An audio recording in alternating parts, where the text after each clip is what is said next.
Horror Stories by Forest Secrets.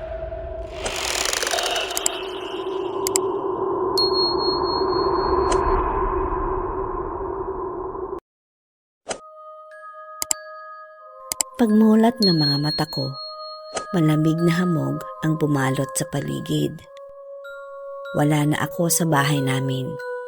Ang sahig ay lupa at sa paligid ay mga punong tuyo. Tila matagal lang patay. Sa gitna ng dilim, may mga simbolong nakaukit sa lupa. Pare-parehong hugis ng mga kamay na parang gustong kumawala mula sa ilalim. Ara, boses ni tatay. Mahina iyon at nanginginig. Parang galing sa hangin.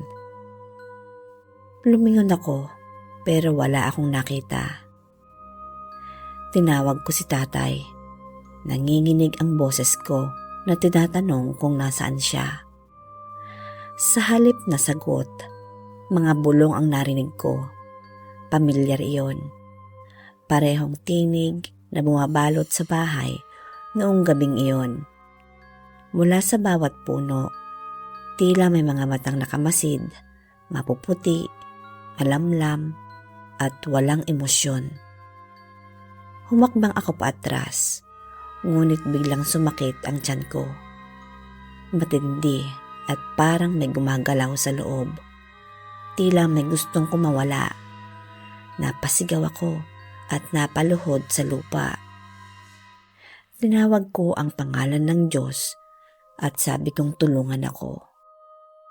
Mula sa paligid, may malamig na hangin na umiikot sa akin at sa gitna ng katahimikan, may boses na bumubulong. Hindi mo ito matatakasan. Nagsisimula na ang koneksyon. Dahil sa takot, ay nayakap ko ang sarili ko. Ngunit nang mapatingin ako sa kamay ko, may mga guhit na unti-unting lumilitaw, parang mga alon ng enerhiya na kumikislap. Naramdaman kong umiikot iyon sa tiyan ko. Tay, anong nangyayari sa akin? Ang bulong ko sa sarili ko. Biglang lumitaw sa harapan ko ang anyo ni tatay.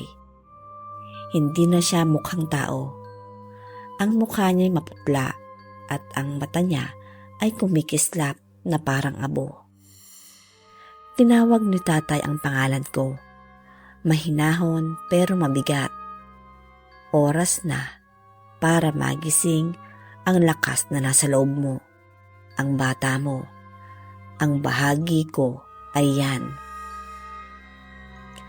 Nanginig ako sa narinig ko. Hindi yan totoo. Lumapit siya, hawak ang lumang lampara na ginagamit niya noon. Ngunit ngayon, hawak niya iyon. May apoy itong kulay abo at sa bawat galaw, parang may mga aninong gumagapang palabas. Ang nilalang sa sinapupunan mo ay hindi parusa. Ang sabi ni tatay, ito ang paraan para manatili ako upang hindi tuluyang maglaho ang ating pinagmulan. Napaluhod ako at napaiyak habang nararamdaman kong may kakaibang enerhiya mula sa loob ko.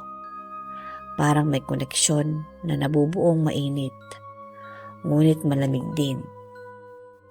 Tay, ayoko. Ayoko ng ganito. Ang sigaw ko sa kanya.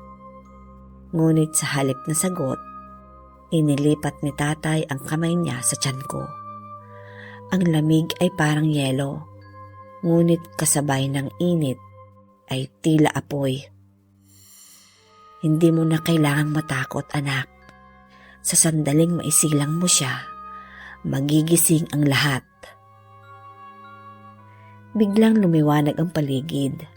Ang mga anino sa lupa ay gumagapang papalapit. Parang mga kamay na gustong abutin ako. Nararamdaman kong umiikot ang hangin at umuuga ang lupa. At sa gitna ng lahat ng iyon, ay may tinig na nagmumula sa loob ng tiyan ko. Mama, Mama. Mahina lang yon, pero napahinto ako. Ang boses ay bata. Napakahina, ngunit malinaw. Tumingin ako kay tatay, ngunit ngayon, nakangiti na siya. Ayan na siya, ang bagong liwanag sa gitna ng gabi. Sa isang iglap ay bumagsak ang lampara. Nagsabog ng abo at liwanag. Nang imulat ko uli ang mata ko, mag-isa na ako. Tahimik, ngunit sa ilalim ng lupa, may marahang tintig. Parang tibok ng puso yon. Tumingin ako sa tiyan ko at sa loob, may mahinang liwanag na kumikislap. Parang mata na nakamasid mula sa loob. Ngumiti ako habang tumutulo ang luha ko. Hindi ko alam kung takot o pag-ibig ang nararamdaman ko. Ngunit alam ko, ang mundong ito ay hindi na kailanman magiging gaya ng dati. Hindi lahat ng ipinapanganak ay bunga ng liwanag. Ang iba ay tinig ng mga lihim na matagal nang natutulog sa dilim.